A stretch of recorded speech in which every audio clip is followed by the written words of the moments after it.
It's time to cook with Susan Beck. Today we're going to make rice jollof. Rice jollof is a traditional dish made in Western Africa.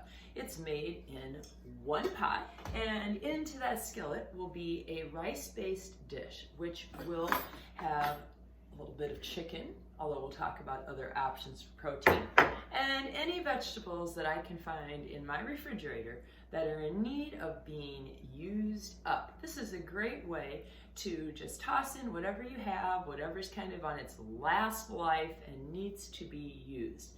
The favorite thing in this dish, though, for me, is the great assortment of spices. This dish has a little kick, but don't be afraid of that. Give it a try. You never know till you try some things like coriander and curry and cumin. You might just like them. So let's have a little look at both our options for rice, a little discussion about the protein choices, a look at the vegetables I'm going to use today, and all of the spices that are going to go into this fantastic meal. When I'm making rice jollof, I just kind of clean out the fridge. We had some cut up carrots and celery that are left over. I've only got 2 cloves of garlic left. This is a little bit of ginger root. I've got some celery that has definitely seen better days and is not very good for fresh eating. We'll add a few more carrots to that, some peppers and an onion. This is the last of my cauliflower head, and this bag of peas was down to this 1/4 cup. So these will make up the vegetables of rice jollof tonight. After choosing your vegetables, it's time to select your rice. Minute rice will work, although it is not usually my go-to for this recipe. Long grain wild rice would be fine. I can use brown rice or arborio rice, or tonight I'm just going to use some long grain white rice. This rice I prefer to use after rinsing it. I rinse it well to rinse all the starches away, and I can tell when that's done when the water runs clear. I will be cooking my rice in chicken broth. Today I'm going to use some bouillon cubes, 1 cube per cup of water. It'll take 5 to 6 cups of water to go with my 2 cups of rice. We'll start with 5 and add the 6th one if we start to get thickened before the rice is cooked. Rice jollof has a tomato base to it, so we will be using some tomato paste and my favorite, fire roasted tomatoes. But again, you could use any kind you want. I'm going to use this 1 small chicken breast, but your meat choice is up to you.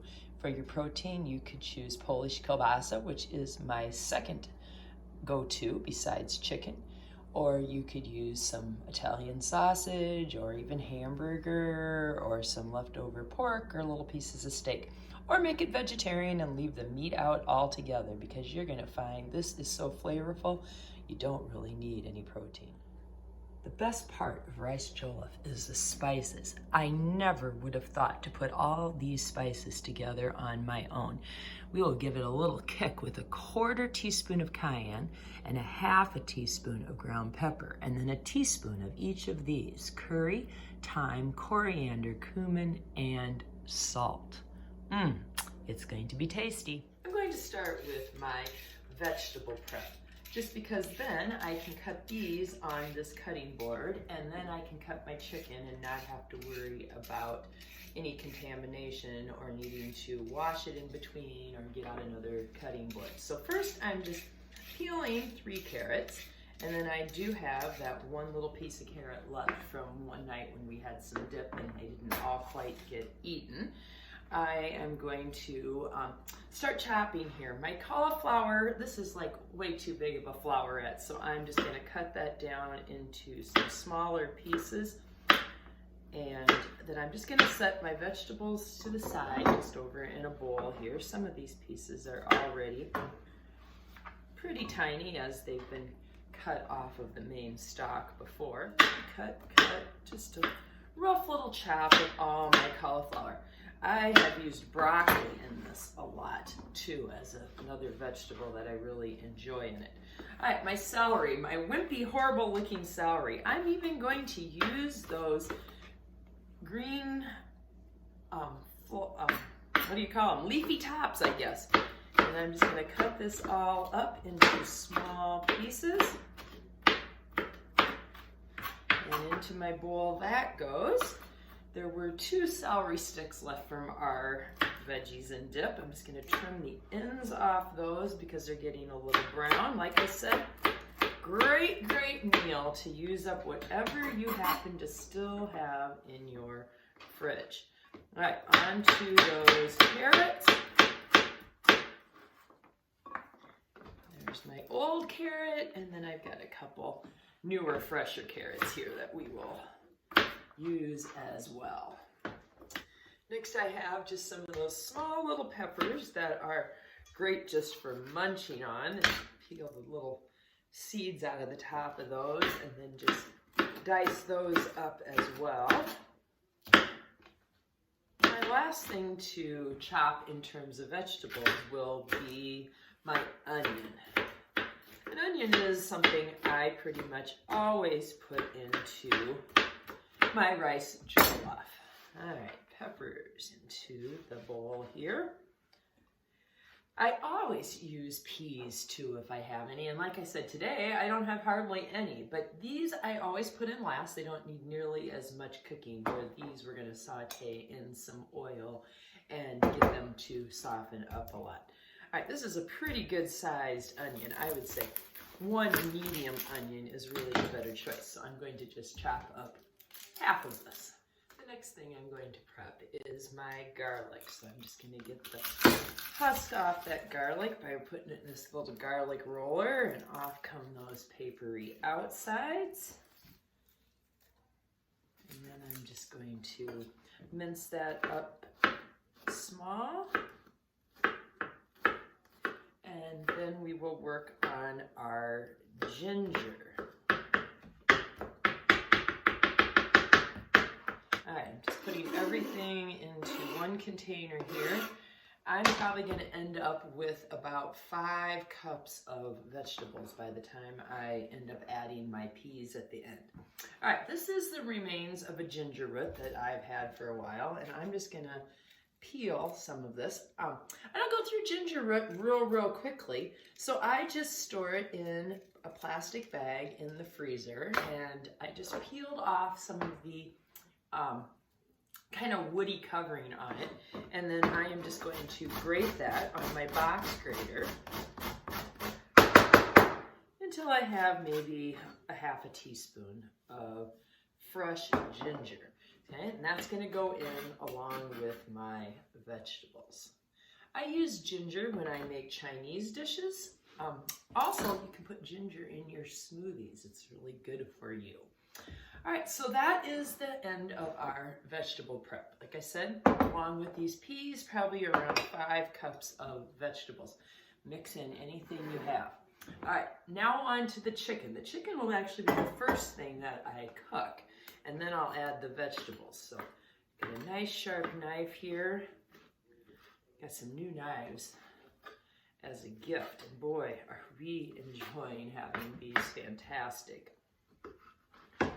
new utensils in the kitchen. All right, I just want little bite-sized pieces, same as if I was cutting up for Chinese stir-fry. See, I do have a little bit of a tendon along the side here that I'm going to get rid of as well into my little garbage bowl over here. All right, just a little more dicing, and then we will move over to the stove and begin the cooking process. All right, chicken. I only have about a cup of chicken, so if you'd like more protein, add it. Again, if you'd like to have this as a vegetarian meal, you won't miss the meat at all. We will cook the chicken until it is no longer pink. We want it cooked thoroughly through. And then we will add in our vegetables. We get plenty of oil in here. It'll be enough for cooking the vegetables as well. Now that the chicken is cooked through, I'm going to add in my garlic, ginger, and all of my vegetables except for, we'll save the peas for the end. They were frozen peas, and even fresh peas don't take long to cook. So these all need a little time to soften. Look at the bright, beautiful colors of the celery and the carrots and the red onions and our yellow and orange peppers and then that bright white cauliflower.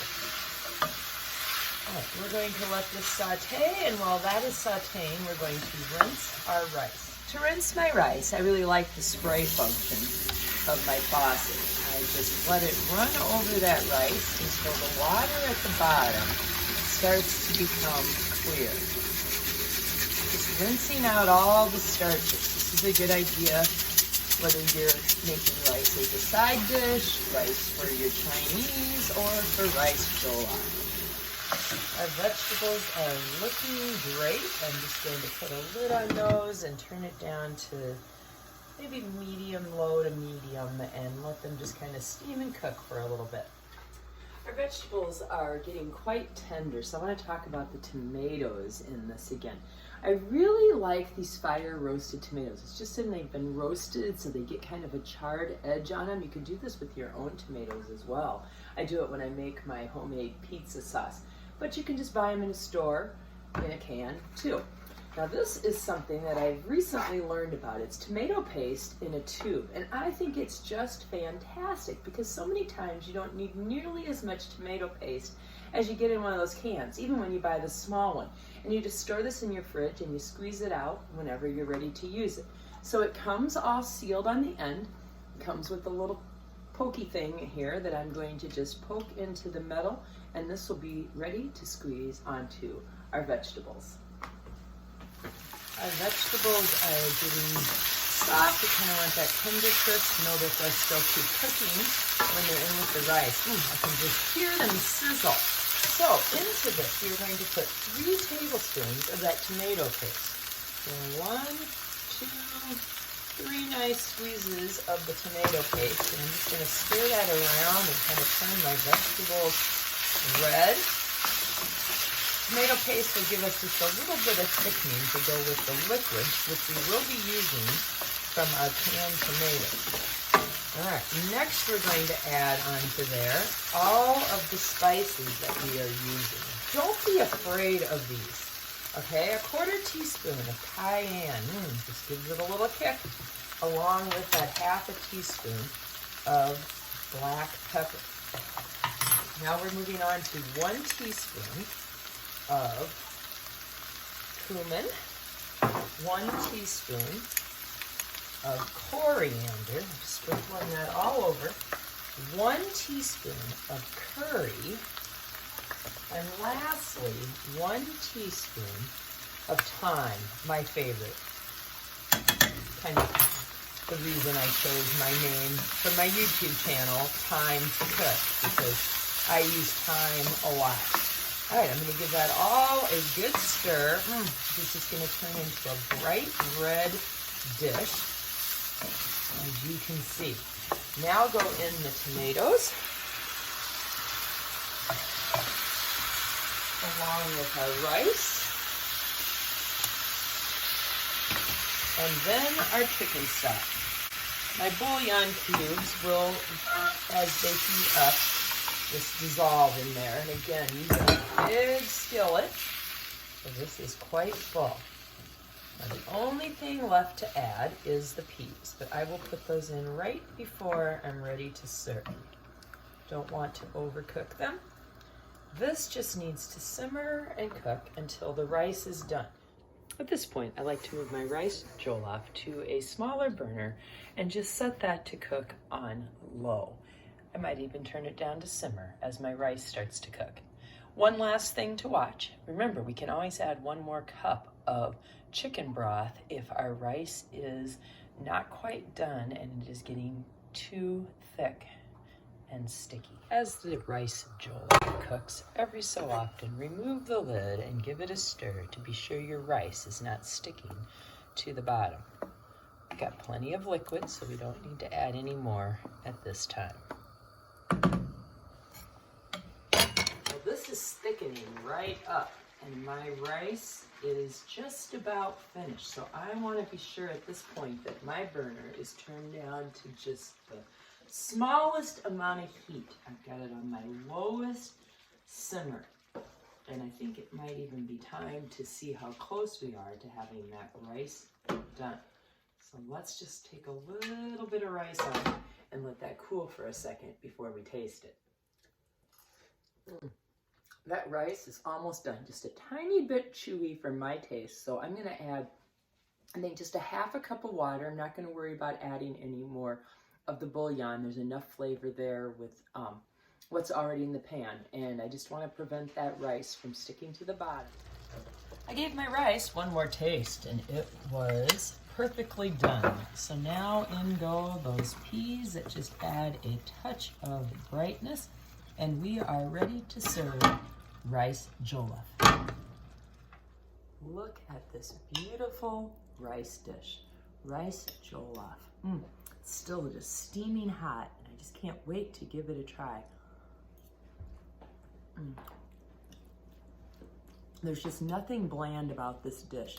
After that rice simmers for 20 to 30 minutes, then that cumin and coriander and thyme and curry, just those flavors just all meld together and make one delicious entree.